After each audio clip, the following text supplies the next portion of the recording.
അതെ, ഈ തുള്ളിച്ചാടി വരുന്ന കണ്ടിട്ട് നിങ്ങൾക്ക് എന്തോ ഒരു പന്തികേട് തോന്നുന്നില്ലേ? അത് ബ്ലാക്ക് ആൻഡ് ഡെക്കറിൻ്റെ ഒരു ഫുഡ് പ്രോസസ്സർ മേടിച്ചാണ് കേട്ടോ. അപ്പോൾ അതിൻ്റെ കൂട്ടത്തിൽ ഞാനൊരു ഹീറ്റ് ചെയ്യുന്ന എന്തോ ഒരു മിഷനറി കേട്ടോ, അത് ഹസ്ബൻഡിന് വേണ്ടി ഓർഡർ ചെയ്തതാണ്. അതൊരു സൈഡാക്കി വെച്ചു, അതെനിക്ക് ആവശ്യമുള്ള സാധനമല്ലല്ലോ. അതിനുശേഷം ഞാനിത് ഫുഡ് പ്രോസസ്സർ ഓപ്പൺ ചെയ്യണം കേട്ടോ. ഇങ്ങനെ സ്ക്രാച്ച് ആയ ബോക്സുകളൊക്കെ നമുക്ക് വില കുറഞ്ഞ് കിട്ടുന്നതാണ് കേട്ടോ ഓൺലൈനിൽ. അപ്പം അതൊന്നും അവർ കടയിൽ വിൽക്കാൻ വേണ്ടി വെക്കത്തില്ല. അപ്പം ശരിക്കും നല്ല പൈസ കുറവിനാണ് എനിക്ക് കിട്ടിയത്. ഏകദേശം എനിക്ക് 100 ദിറംസേ ആയിട്ടുള്ളൂ ബ്ലാക്ക് ആൻഡ് ഡെക്കറിൻ്റെ ഈ ഫുഡ് പ്രോസസ്സർ കേട്ടോ. നല്ല ഉപയോഗമുള്ള സാധനങ്ങളൊക്കെയാണ്. അതിനകത്ത് നമുക്ക് സവോളയൊക്കെ നൈസായിട്ട് അരിയാം. ഇനി സവോള അരിയുമ്പോൾ അടുക്കളയിൽ ഇരുന്ന് കരിവേ മൂക്കള വീഴുമൊന്നും വേണ്ട കേട്ടോ. ഇങ്ങനത്തെ ഒരു സാധനം ഉണ്ടെങ്കിൽ അടിപൊളിയാണ്. ഓപ്പൺ ചെയ്ത് കാണിച്ചപ്പോൾ അത് താഴെ വീണെന്നാണ് കേട്ടോ ആ എക്സ്പ്രഷൻ വന്നത്.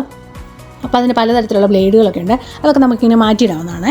നീളത്തിൽ, വട്ടത്തിൽ, കുനുകുന എന്നുള്ളത് പല ടൈപ്പിലുണ്ട് കേട്ടോ. അതിനുശേഷം എനിക്കതിൽ ഏറ്റവും ഇഷ്ടപ്പെട്ടത് ചപ്പാത്തി കുഴയ്ക്കുന്ന ഒരു സാധനമുണ്ട് കേട്ടോ. ആ ഒരു പ്ലാസ്റ്റിക്കിൻ്റെ സാധനം ചപ്പാത്തി കുഴയ്ക്കുന്നതാണ്. അടിപൊളി സാധനമാണ് കേട്ടോ. നമുക്ക് എത്ര മാവ് വേണമെങ്കിലും അതിനകത്ത് കുഴച്ചെടുക്കാവുന്നതാണ്.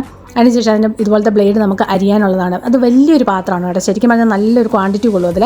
എനിക്ക് ഏറ്റവും ഇഷ്ടപ്പെട്ടത് അല്ല ചപ്പാത്തി മാവ് കുഴയ്ക്കാൻ വേണ്ടിയാണ് കേട്ടോ. നമ്മുടെ കൈയൊന്നും ഇനി മെനക്കെടേണ്ട കാര്യമില്ല. ഇതിനകത്തോട്ടൊരു സ്വല്പം വെള്ളം ഒഴിച്ചു കൊടുത്താൽ മതി. ഇതിൻ്റെ കൂടെ ഒരു അടിപൊളി ജ്യൂസറുണ്ട് കേട്ടോ. കിട്ടി ഉടനെ തന്നെ ഒന്ന് പരീക്ഷിച്ച് നോക്കി സക്സസ് ആയിട്ടുണ്ട്. ഇത്രയുള്ള ഇന്നത്തെ വീഡിയോ. ബൈ.